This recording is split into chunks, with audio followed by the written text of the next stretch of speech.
Hi, hello.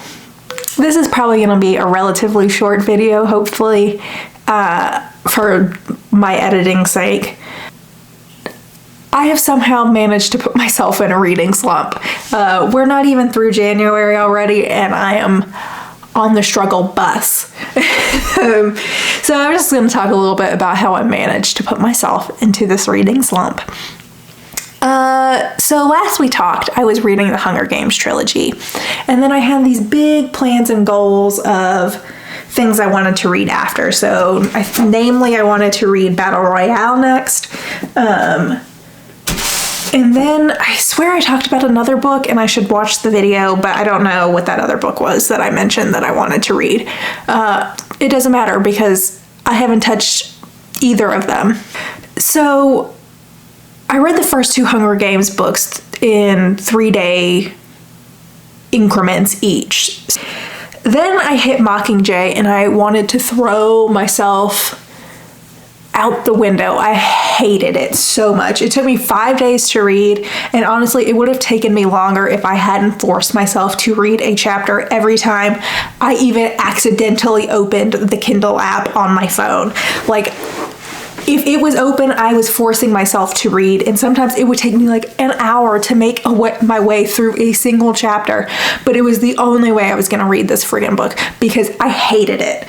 I remembered not liking Mockingjay as much as the other books. I did not remember hating it as much as I hated it on this read.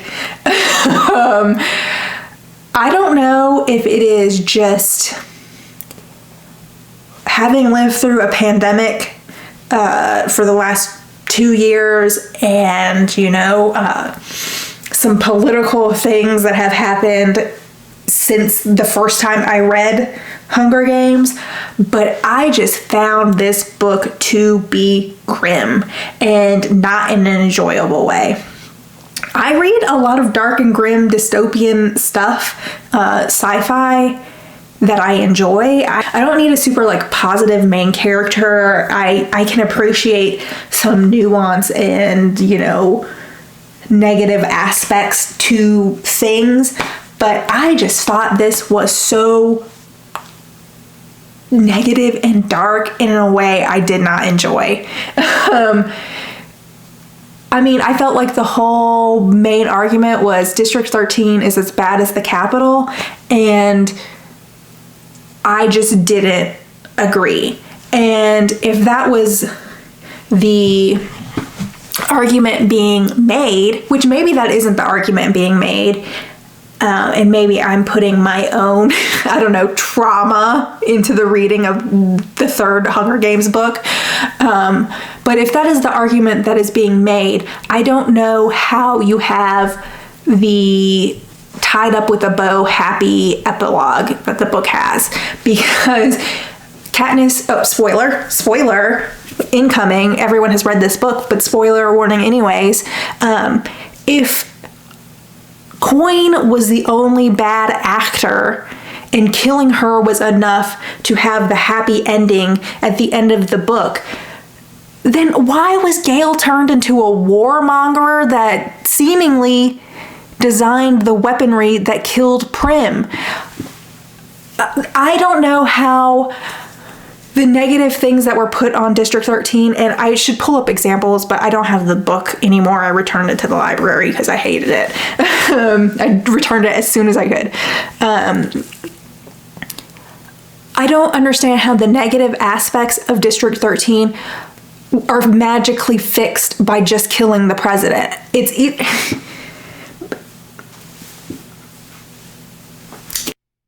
Hi, Editing Tyler here. I was watching back this part about the Hunger Games, and I felt like I was making two different arguments, but never quite made the connection I was trying to make. So the issue, I said I didn't think District 13 was as bad as the Capitol, and then went on to talk about how it turned Gale into a warmonger, and that seems like two different arguments, basically. The issue I have with this is the thing that Katniss would talk about being bad. Like, I don't have the book with me, so I can't make the references, but she would make references to things. Food is the one that comes to mind. Like, she'd be talk about how like they were much more strict about food, and they were like almost as bad as the Capitol. And something else about weapons, like why, if you had all this weaponry, why did you make us suffer?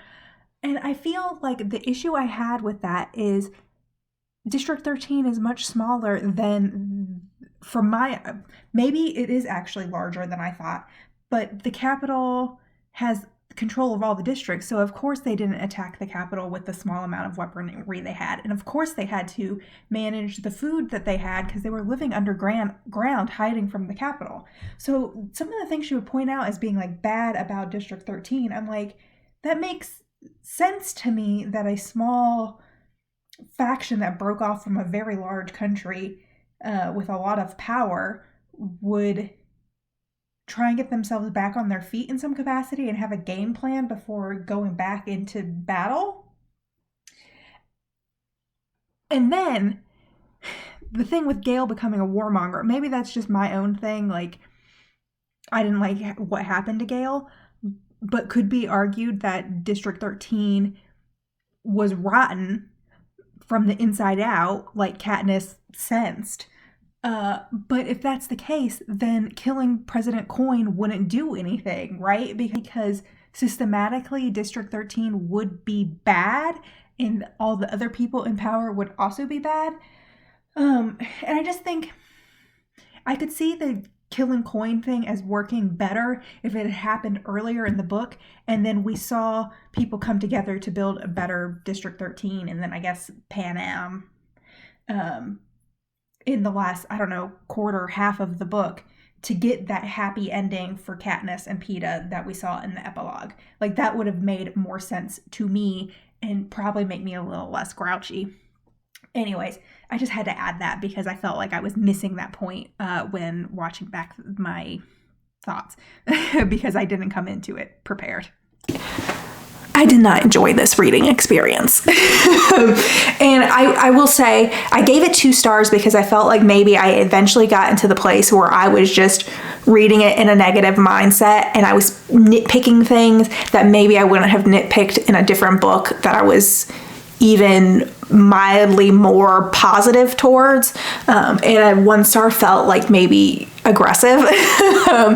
But it was definitely a 1 star reading experience for me personally. And I think some of that might have to do with my own shit from having lived life in America with things that have happened in the last decade. So I was not enjoying that. And I really wanted to take a little bit of a brain break from dystopia stuff. So I didn't end up starting this, and I'm not sure when I'm gonna start it. I bought it because I was like planning on reading it this month, like pretty much after I finished the Hunger Games, but I don't know when I'm gonna read this now because my brain is still feeling a little fried and frazzled. So with that feeling of fried and frazzledness, I was like, oh, I should read one of those Goodreads award winners books. And I wanted something kind of quick and easy. And when I want something quick and easy, I usually read comics. And I don't mean to diminish like a comic or a graphic novel by saying it's quick and easy, but like it just takes less brain power for me to personally read a graphic novel of some capacity. So I picked up Lore Olympus. I loved it so much. Like, I was obsessed. I first just read like a couple issues like on commercial breaks and stuff, like as to like a brain break basically. But at some point it was like all I could think about and all I could read. And I read the entire 115 episode first season in like 4 days. And I read 60 episodes in a day, like when the day I finished it. I loved it so much. And now, like, I can't even think of anything else I want to read. Like, the emotions I have felt reading this, I have not had a reading experience like this in so long. I felt like I was in high school again when I was like actually into fan fiction and stuff. Like, the range of emotions I felt from like complete and utter rage to like squealing like a schoolgirl, incredible.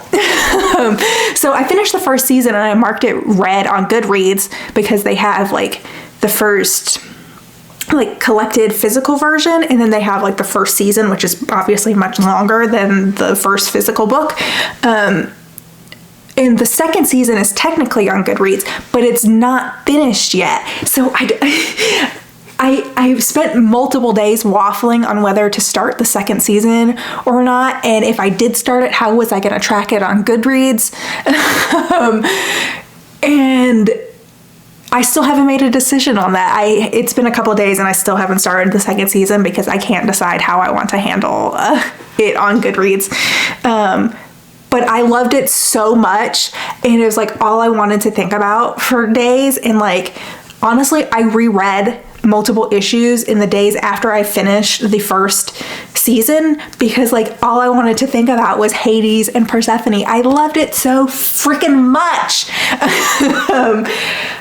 Yeah, it is like just an experience I have not had in so long, and like now I'm like, I don't even know what to pick up or read after that experience because that experience was so amazing after such a terribly awful reading experience of Mockingjay. Wowie, I don't know. So I'm in a little bit of a reading slump. After that, I have DNF'd multiple books. I attempted to read January Prime first read books. So I picked up Night Burns, which is also like dystopia something or other. And I was like, I don't know if this is gonna work out because I wanted to do like a reading vlog and then get the video up in January and tell you whether it was worth checking out or not. But I was not vibing with it. And I couldn't tell at first if it was whether I was like just burned out on dystopia stuff in general from such a bad ending to the Hunger Games for me personally, or if it was just not my thing. And eventually it got to the point, like the first chapter is so long. It's like a 50-page first chapter. I picked it up because the character was 12 and I was like, okay, that's like a little young, but not too young. But this first chapter, he's like 6.5, and it's just like, I don't know how long he's gonna stay 6.5, and I'm just not enjoying reading like such a small kid, but like narrated from like sounding so adult. Like it was reminding me of Room, which I read, and I only gave 3 stars, and part of the issue was like I just don't like a very young narrator like that. So I was just like, okay, I throw in the flag, I give up.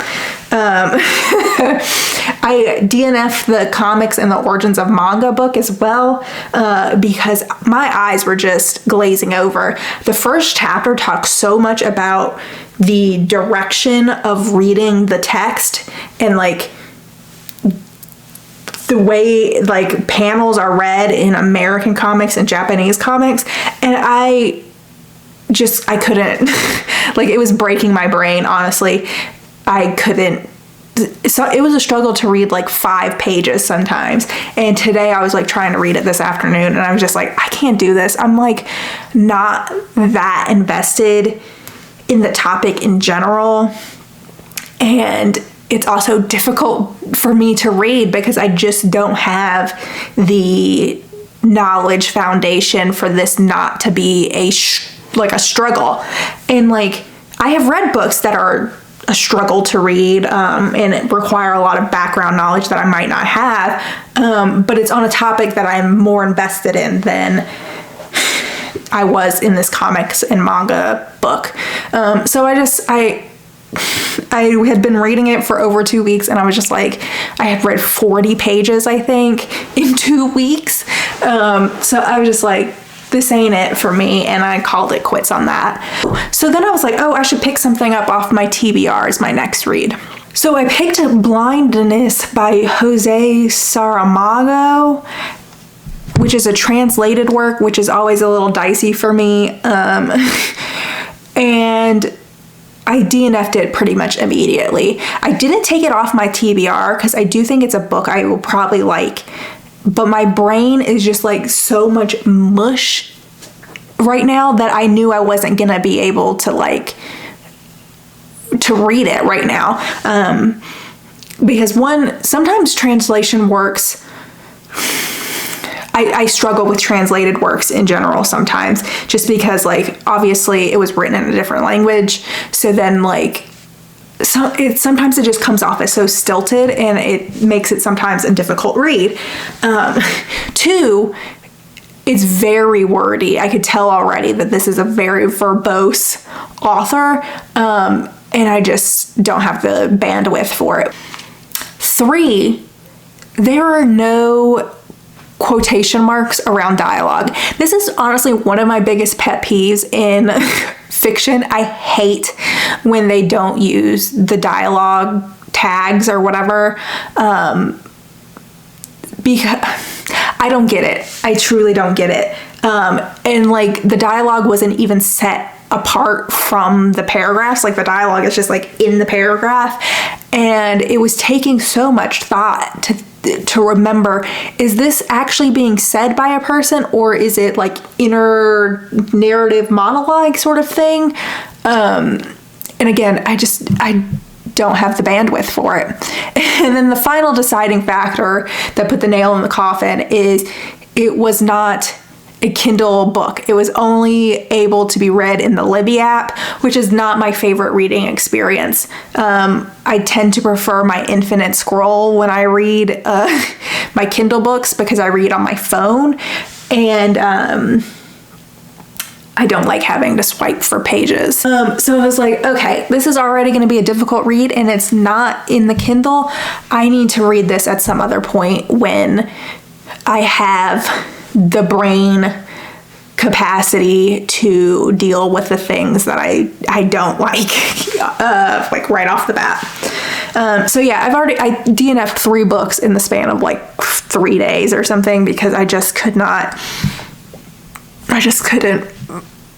But I found an audiobook that I'm enjoying right now, and I'm hoping that will kind of get me back into the swing of things.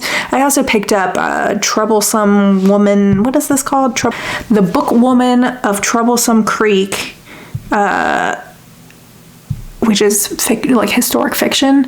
And I picked it up because it seemed like it was going to be slightly lighter. Like I was doing so much scrolling through my TBR shelf on Goodreads, and everything was just so dark and heavy, and I was like, I can't deal with that. And there wasn't a whole lot of lighthearted, goofy stuff. I didn't necessarily want romance, because that's not really my thing, but I just wanted something that wasn't like, in the faraway future there are aliens coming to eat our brains. I don't know. I just couldn't take like dark sci-fi or like stuff like that. So I don't know. This seemed like a safe bet. I had it tagged on Libby for a little bit, so I was like, I'll try that. I'll read that. And it seems fine so far. That's what's been going on for me. A little bit on the struggle bus, but I did have some joy this month, so that was good. I really did love Lore Olympus so much, and I'm really glad I read it. And I never would have heard of it if it wasn't for the Goodreads Awards. Goodreads Awards. I would have never heard of it otherwise.